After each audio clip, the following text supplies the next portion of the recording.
Hello, everyone. For this segment of the Full Court Breakdown podcast, I'm joined by the iconic voice of the Boston Celtics Radio for over 25 years, Sean Grande. Sean has cemented himself into Celtics broadcast history, announcing over 2,000 games in his career. And Grande is one of the most versatile announcers in all of sports, ranging from NBA, WNBA, hockey, even MMA and boxing. Sean, thank you for taking the time to be here today. Is iconic just a new way to call me old? Because people are getting creative with that. Long-time voice of the Celtics, iconic voice. I get it. I've got a 14-year-old, so used to being called old all the time. Yeah, I mean that's another way to look at it, but of course, I mean the way I look at it is just fans know your voice. You've been a staple among the Celtics broadcast, so yeah. So Sean, it's been an impressive first half of the season for the Celtics. Of course, obviously with the departures they had in the offseason, Jason Tatum and the Achilles injury. As we look to the second half of the season, what do you want to see from the Celtics? Well, the first thing I want to see is Celtic fans sort of appreciating what's happening here and knowing that, there are people around the country just cursing the Celtics like they can't have one bad year. They can't just have 1 year where that's like the rest of us deal with almost all the time. Think about the good teams, Zach, that OKC, Houston, like the elite teams, Detroit, the elite teams in the league this year. How many long, cold, 20 and 60 winters do they all have to go through just to get through this? The Celtics for 19 years now have had basically a year and a half of rebuilding, right? As soon as Brad Stevens got here with a lot of losses, and that's been it. So, as we're talking right now, I'm in Atlanta for the halfway game of the season, and the Celtics have the second best scoring differential and net rating in the NBA. And that I would have bet $1 billion against that happening. Mm-hmm. No, and I love that you bring up that point because I'm 21 years old and I've seen a fair amount of success. You have no idea. You have literally no idea. Yeah, I know, and that's what too. I was a little bit scared going into this season just because of I've never really experienced what some of those down years look like, but I will agree, Celtics fans are spoiled. You're the poster child. You're why people hate Boston. No, that's fair. No other reason. That's fair. We're so spoiled. And by the way, they're looking all around going, and now Drake May. And, luckily it looks like the Red Sox are doing their part to try to help out and back out of the playoffs and the spotlight. But it's been extraordinary. This is the first team that's really made me say, man, I was wrong. And a lot of stuff can happen. They've been remarkably healthy. They still have a bunch of games left against the top 8 in the Western Conference. Real life can happen. But even at this point, there's almost nothing that could happen in the second half of the year that isn't going to make you realize how much better, how much more enjoyable they have been to watch and to listen to and to cover than anyone had a right to expect. Yeah, no, that's completely fair. And especially, the way they started the year wasn't exactly the greatest, but from December on, they've been one of the best teams in the league. You brought up their net rating, second in the league. And I want to bring up a very big problem at the beginning of the year was the Celtics rebounding issues. I saw your tweet about this, how you talked about how despite their early season struggles, the Celtics have now climbed to 8th in the NBA in rebounding. To you, what's been the difference there and what's allowing them to control the glass better? And I'll give you the most amazing part of that late night crazy stat is that the Celtics, who could not get a defensive rebound to save their life for the first weekend and then that first month plus of the season, they were dead last in defensive rebounding, dead last around Thanksgiving. And since that, over the last month, they've been second in the NBA in defensive rebounding. They didn't get any bigger. They didn't take magic pills and suddenly get bigger.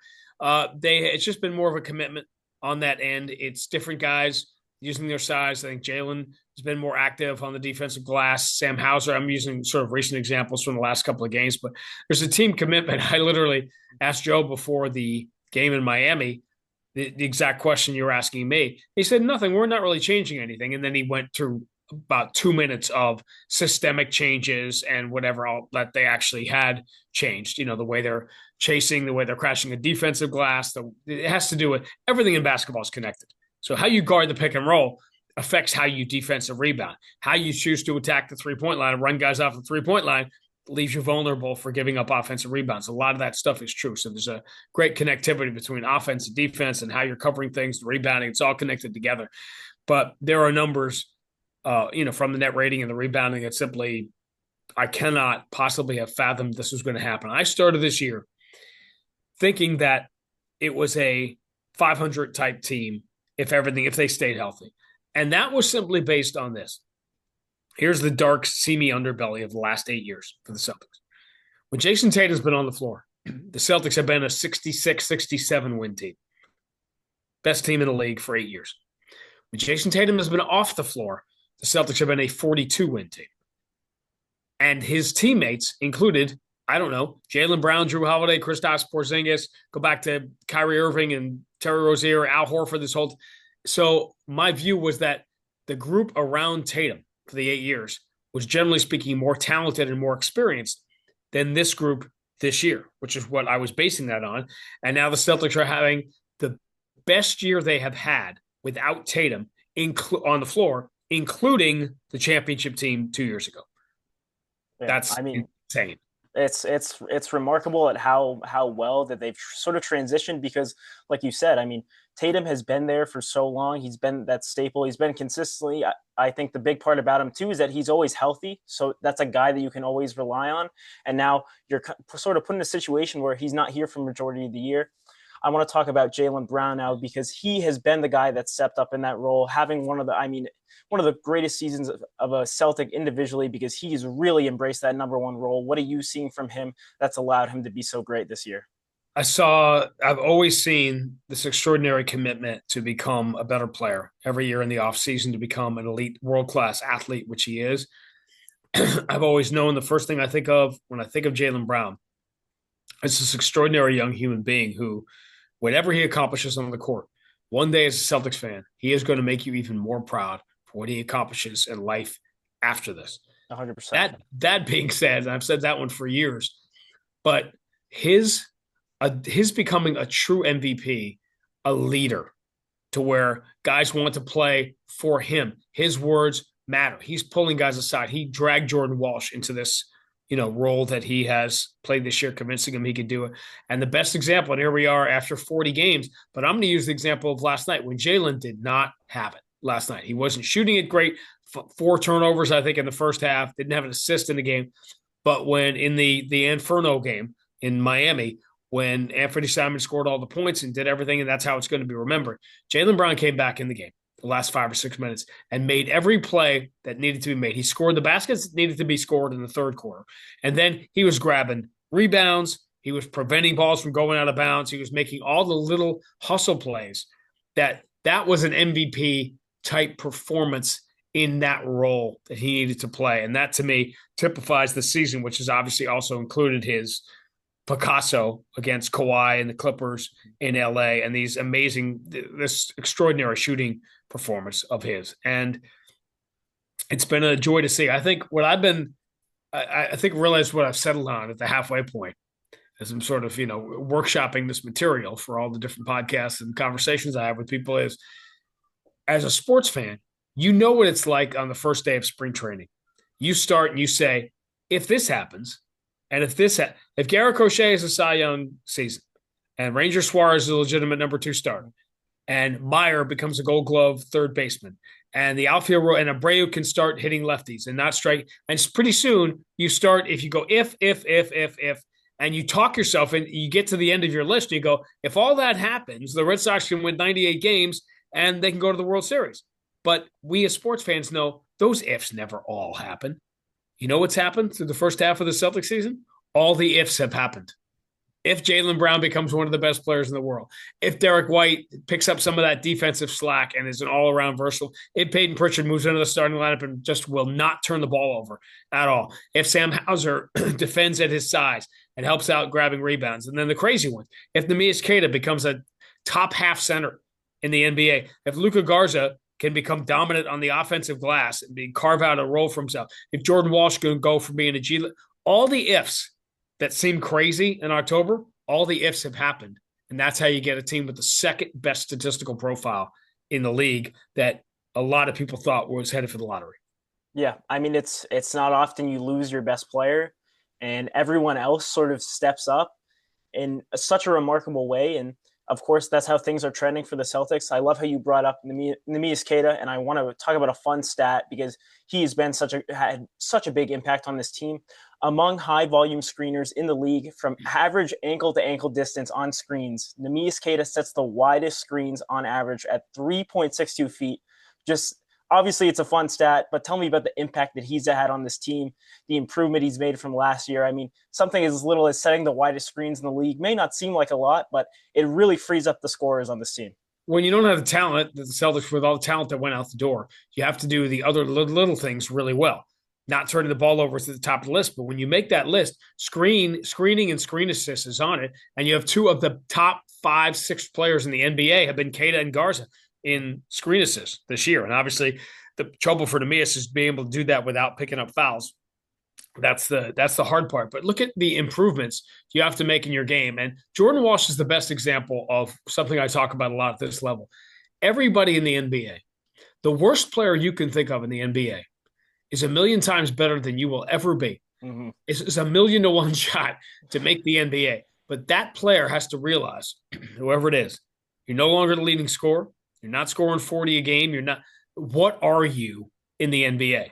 And that's when a month into this season, when I was starting to say, maybe, I don't know if this is going to happen for Jordan Walsh, he realized what he could be in this league. And I'll give you even a more high-profile example of that is that, and I have been obviously driving, I'm glad that it's getting full behind me, the Anthony Simons bandwagon that I've been driving for a couple of months now, because the professionalism that this kid has approached this season with, after scoring 20 a game as a starter in the NBA, takes a smaller role on a team that a lot of people said isn't going to be that good, and now I'm coming off the bench.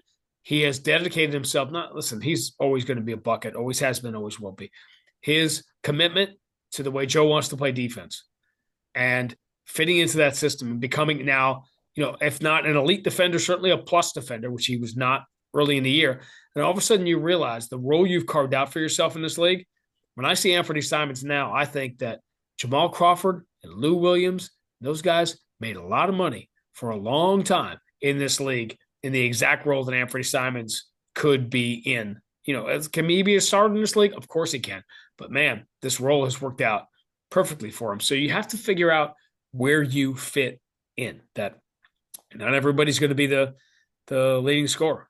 Maybe if somebody asks you to go play first base because you get Alex Bregman, you should have gone to play first base. But not everyone wants to accept that role. I'm just trying out for Fourier's show. So that's fair. That's fair. I love that you bring up the point about how, Joe's been impressed with his commitment to be better on the defensive end, because that was ultimately the question coming in with Anthony Simons. Like you said, we know he can score. We know what he can do in the offensive side, but can he defend in a team like the Celtics, who takes a lot of pride on the defensive end? That's been big for him. And even just talking about that role where, on Portland, he was their leading scorer on a team that wasn't necessarily winning so much, but he comes here, he's the sixth man, and he's impacting winning basketball. So now, like you said, he's carved out a role where other teams might look at him and say, hey, that's a guy that we could look at that could come off the bench that we know can score, and he's willing to play that role. So I think that's a terrific point that you bring up there. And speaking of Anthony Simons, it's January, which of course means the NBA trade deadline is fast approaching. Simon's name has, of course, been brought up so much because he's really the Celtics' most movable piece. But at the same time, the Celtics don't have Jason Tatum in the lineup. They still have to manage the salary cap. What are you sort of looking for the Celtics to do around the deadline? Well, I think the most important thing for Brad Stevens here, and it's hard now, especially, and look at when we're talking. We're talking after the night that Anthony Simons just had the highest scoring game off the bench for a Celtic on the road in the history of the franchise. All that said, I think the only issue is, of course, you want Anthony Simons to be here. Look at the role he could play here. And he's still young. He could be an integral part of this team going forward. But you got to make salary decisions. It's very, very difficult to build a team around two max salary guys, and that's what the Celtics are dealing with here.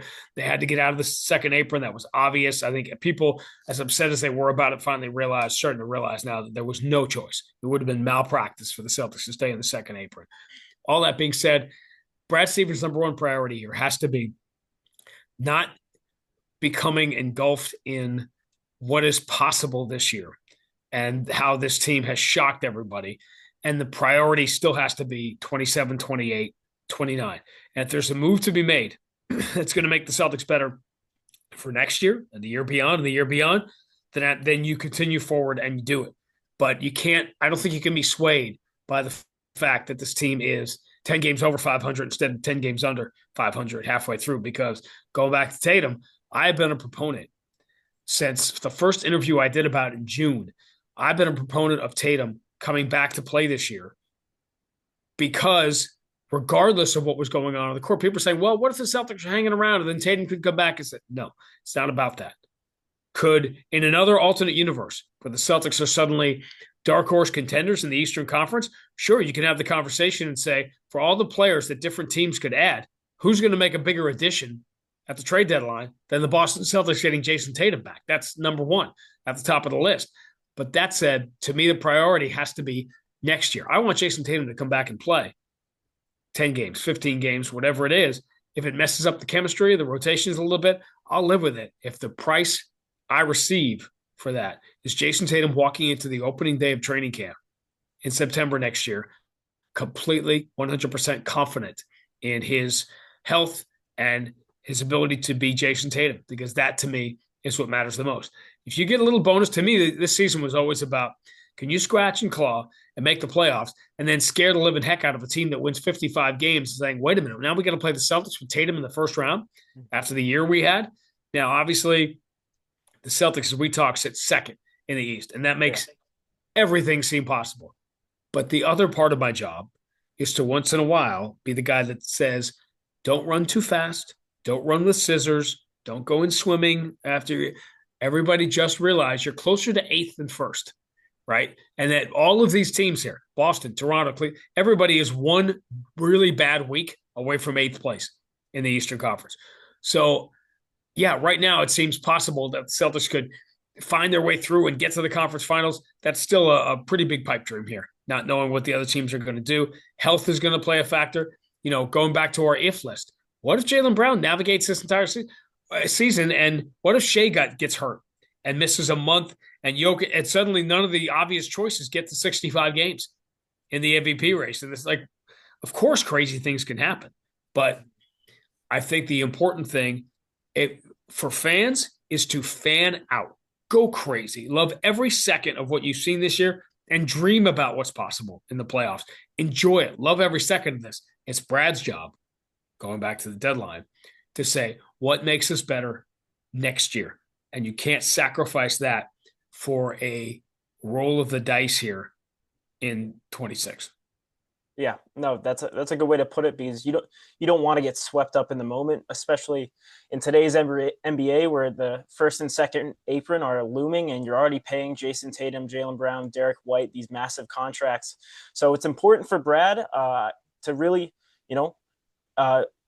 go to the deadline with enough caution. And like you said, I like the way you put it, not to go with a roll of the dice, because you're looking to build for the future. And the big question is Tatum going to come back? And if he does play, what's he going to look like? I like how you brought up how it's important for him to play this year just to get some games under his belt, so that, because next year, because this was always looked at as a gap year, but if Tatum can play, like you said, 10 to 15 games, and he's completely ready for next year for when the Celtics truly go all in, I think that's more valuable than anything. Because of the timing of the injury. Where are we now? We're about 8 months now, Yeah. A little bit past that. And I think we know Tatum, his trajectory was to recover faster. Listen, the legend, by the time we get to the 30 for 30 of that night, Jason Tatum will have been on the operating table before the ball came back in bounds, right? It was that, but it obviously was faster than anybody had ever done it before. So I hated it from the start. I hated the idea that everybody was floating, well, just sit Tatum out the whole year. If he's physically 100% ready to play, he's got to play. And that's my view of it. And you wait for the talk show takes are going to be insane. Here's a preview of what's coming. Jason Tatum comes back and the Celtics lose the game. Oh, he's messing up the rotations, and this thing isn't working, and he's got to come off the bench, or he has to do this, or we should trade him because Jaylen Brown's a superstar. And talk show's got a talk show, right? Until it's time for opening day and there's nobody at second base to field the ground balls that Ranger Suarez gives us. Until that time, there's going to be some crazy takes about Jason Tatum. But again, that's talk show job, fan job.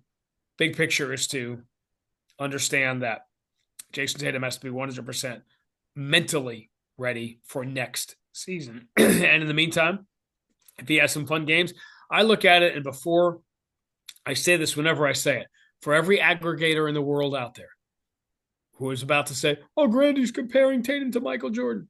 When Michael Jordan, before you were born, when he went to play baseball and came back, he came back late in the season, late February.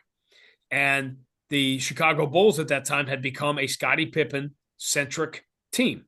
And that was the system that they were playing. Michael Jordan had to work his way back into that. His body wasn't right because he'd been playing baseball. He was still Michael Jordan, but he wasn't Michael Jordan yet. He wasn't Michael Jordan yet until the following year when they won 70 games and won the championship. So that to me is the umbrella, not the comparison, the umbrella under which I'm looking at it is we want to get Jason Tatum because of the timing of the injury. The idea of him sitting out 17 months to me was a non-starter. I just thought it was a terrible idea. So, and who knows? There could be a setback. Anything could happen. But I have always been of the belief when he's ready to go, get him back out there. And if Joe can figure out how to put together a lineup with Luka Garza and Baylor Shireman and Josh Minot starting and whatever, he can figure out how many, if Jason's on a 15, 20-minute restriction, he'll figure out where to use those 15, 20 minutes.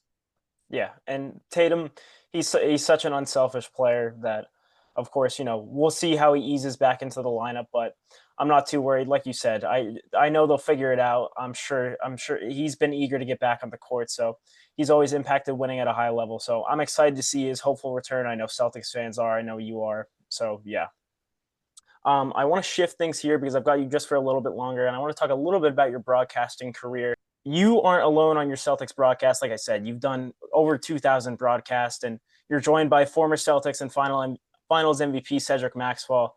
Back in 2021, you and Max passed Mike Gorman and Tommy Heinsohn for calling the most games as a duo in Celtics history. What's it been like working with him throughout your career and to really become that staple voice for the Celtics? I think the idea of becoming the voice of a team and becoming part of an iconic team were the two things that it was an unusual decision, and I've since obviously made a few more that have been unusual, but to make the decision at the time to leave the Timberwolves to come to the Celtics, well, that sounds like, oh, you'd leave the Timberwolves to come to Boston. That makes sense. But I was doing television in Minnesota. I was the TV voice of the Timberwolves. I was on network TV doing college football on ABC at the time, and that's where my career was. And the idea of coming to do radio was unattractive to me. But obviously the pitch at the time was come do radio with Max for a couple of years, then you guys will slide over and do TV after Mike and Tommy are done. But I was uneasy about it. I turned it down a couple of times. And it was when Max called me. Max called my house in Minneapolis, July of 2001. And he started talking to me. And we had done a couple of games where I filled in previous years. And he started talking to me about what we could be together. And he was pitching me on the team, which wasn't great because I was with like Kevin Garnett and Terrell Brandon and Wally. And he's like, Milt Palacio is really coming along. I'm like, okay, come on. Let's not pitch me on the team. But I realized that he and I could be what you want any broadcast team to be, which is greater than the sum of the parts, that it could fit together to be something that could take you through long winters, of which there haven't been very many, obviously, but you want it to be a show in and of itself that people are comfortable. Oh, it's Grande and Max, and you know what you're going to get from that. And so that was a big part of it. And then, flash forward, it's been such a big part of my life and the longest relationship that either one of us has ever had now in its 25th year. When I was staring down the barrel of doing TV or radio now, obviously I'd been recruited to Boston to succeed Mike. And then the moment was at hand, and suddenly the world around us had changed. And local television in the NBA was not what it had been and certainly what it's going to be, because they just keep losing more and more games and there's no playoff games. But the big issue was Max. Like how could I break that team up? When I was doing both for 2 or 3 years there, when I was doing a TV game with Scout one night and then the game with Max on the radio the next night, never been happier. It was awesome. But when forced to choose, I just didn't like the direction that local TV was going in. And I certainly felt like you're not the voice of the Celtics if you're not doing the playoffs or you're not doing any of the good games. And it becomes a series of doing games against Charlotte and Sacramento, saying, oh, the Celtics have this huge game coming up on NBC against Golden State or against OKC, and then you don't get to do it. And that's not being the voice of a team. So being the voice of an iconic team was significant to me, and being with Max. And so we are, we're, as I said, married together in our 25th year. No, and that's an interesting way to put it because, like you said, I mean, the TV deals are becoming more rampant. I mean, year after year, we obviously have, now we have Prime, we have NBC back doing NBA games, and so as that radio guy, you're entitled to every game, and I think that's such a strong feeling, and I'm glad that you and Max have been able to do it together for so long because as a Celtics fan, it's been awesome to hear. You're at an interesting age where you'll remember it, but as I've said already, my son is 14. Do you think he will have any idea what cable TV was? No, no, Nope. no, no. No. And by the way, it's our job. Now the thing has changed. We have a camera on us during every minute of every game, Max and I. And sometimes they, when they have the ability to take the highlights and do Grande and Max bits and put them out there. The game is evolving. Our job is to entertain you for the course of the game. If the game is not entertaining, we've got to entertain you ourselves from video, audio. We got to figure out different ways to do it, and that evolves the same way the NBA is going to evolve. And mark my words, as the regional sports networks continue to die, all the NBA games are eventually going to be on. They'll be somewhere. They'll be on Amazon. They'll be on Hulu. They'll be on Netflix. They'll be somewhere. And you'll be able to punch up the game and say, I want to. It's like MLB TV. If I'm watching MLB TV, I can watch the video from the Seattle Mariners truck and listen to Susan Waldman and Dave Sims do the game on Yankee. I pick my announcers. I pick my camera. That's where we're headed. It's obvious. So I think it's a matter of you grew up at a time with a lot more choices. My son has even more choices, and the next generation will have more choices than that. So the game is still the thing. The team is still the thing. The story is still the thing. But the way we tell the stories has to evolve into the way you want to hear them. No, 100%. I mean, things are evolving rapidly, and it just seems like it's this almost the snowball effect where one change happens and the next change is right behind it, and everything is changing so quickly nowadays. So it's interesting to hear, and like you said, the next generations, it'll be interesting to look at those. Sean, I want to ask one last question before we part ways. Thank you again for being here, of course. With how long you've been covering the Celtics, do you have a favorite moment, a favorite story? This is your chance to make it yours. Tell me, what is it? And I'd love to hear it. I think there are a lot of different ones, and they range from moments everybody remembers to broadcast moment. What's the best game you call? What was your best game? To individual moments. And I can, take very quickly one of each, which is I always thought, to me, because we were still courtside when we were doing it, and the run to the championship in 08, which it occurs to me, I'm trying to do the math in my head. What were you, 3? But I'm sure you've seen I was, 3, 4 years old. So you've seen the high. At least you weren't 6, 7. Yeah. In my house constantly. You've seen all the highlights. The signature game was Game 7 against Cleveland with Paul Pierce and LeBron James doing battle. And if you're a student of history, you know that 20 years before that, Larry Bird and Dominique Wilkins had the same game, right? And so as it was happening, I got to have this guy. I did a podcast just like this with Dominique a few weeks ago, who I will see again tomorrow night. And I'm able to talk to him about that game. And I remember as it was going on, you're sort of at the height of your powers and 7th game of a series. It was going to be a historic day anyway. But as it was going on and that battle was developing, you realized you're carrying the next generation with you. This is going to, as it was happening, it's a game people are going to be talking about on a podcast that hadn't even been invented yet, on Zoom, which hadn't been invented yet. But you knew you'd be talking about it decades later. And somebody, whether it was Johnny from above or whatever, somebody at the critical moment, reached down into my brain because the final play of the game was a cross-court pass that gets stolen by Eddie House that ends the game. And he throws the ball in the air, and that's Game 7. And as it happened, I'm calling the final play, and it was a cross-court pass, and it was stolen by Eddie House. I said, Eddie House steals the ball. And I said it like that. And that was answering John Havlicek. Havlicek stole the ball. Havlicek stole the ball. Eddie House stole the ball. And that was sort of like the next, like those calls played into each other. Like, here it is again. Another steal, another generational moment for the Celtics. So that's always a game I remember. If you are, I'll give you one that's nothing to do with the game. As a storyteller and why I love doing what I do. Celtics, I had a player on that 08 championship team that had come up with them a couple of years earlier named Leon Poe. We still see Leon around. He had the monster Game 2 of the finals in 08. Yep. He had come up in living in Oakland, Northern California. He and his mom raised him, single mother. And every Saturday, to help raise money to make ends meet, they would sell some of their stuff at a flea market. The flea market took place in the parking lot of Oracle Arena in Oakland, where the Warriors played for years. Saturday mornings, to survive, he and his mother would be out in that parking lot selling their stuff to make money. I got to call the moment when Leon Powe walked onto that floor as an NBA player and document it and talk about it and talk about him and his mother.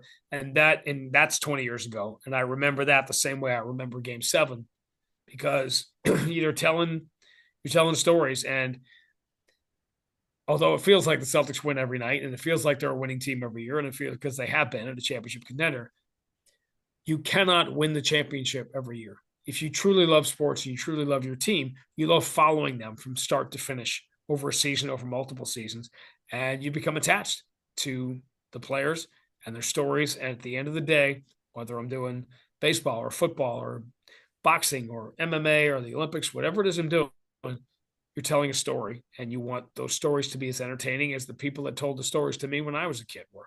So that's why I chose this, instead of getting a real job. That's why I do this. Well, I mean, that's awesome to hear. And from a fan perspective, as someone who has loved the Celtics growing up and still today, and is such a passionate fan, I appreciate that from you. I appreciate your ability to tell a story. And, you've always been that staple voice of the Celtics. So, Sean, I always appreciate your work, everything you do. And it's awesome. I appreciate you sharing both those stories, because that's a great way to wrap it up. Appreciate it. That's why I'm here. Max and I serve. That's why we're here. We're here to serve Celtic fans. Like that's our little part. Some guys play, some guys coach. We we call the games and hang out with you guys for 3 hours, 3 or 4 times a week during the winter. That's what we do. Sounds like a great gig. So, Sean, thank you again for being here. I appreciate it so much. Of course, you want to listen to Sean. He's always the voice of the Celtics. You know him. Thank you again for being here. Anytime.